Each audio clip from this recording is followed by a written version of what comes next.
South Korea's expansionary budget comes as the country deals with mounting challenges. It's facing severe economic fallout from its trade dispute with neighbouring Japan and from the trade war between the US and China. But also an environmental problem it's termed as a social disaster. If we don't respond properly now, we will have to pay a much bigger price in the near future. This is why an expansionary budget is not a choice, but a must.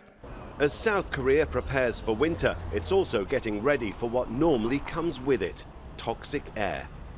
High levels of microdust that turns the skies from this into this.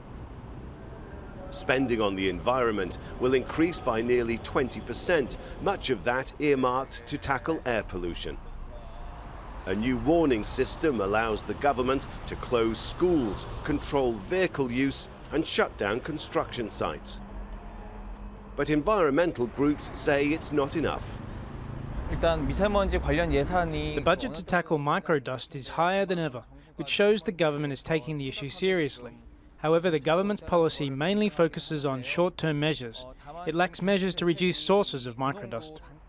The government points to longer-term solutions, such as increasing the number of electric and hydrogen cars to 1/3 of all vehicles in the next 10 years.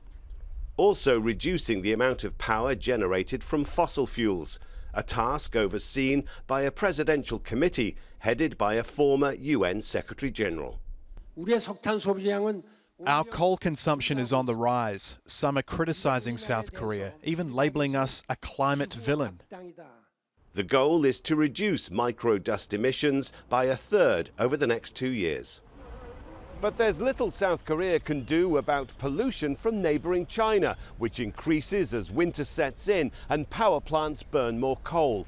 Beijing has been cutting down on pollution in recent years, but people here are still at the mercy of what the prevailing winds bring. Rob McBride, Al Jazeera, Seoul.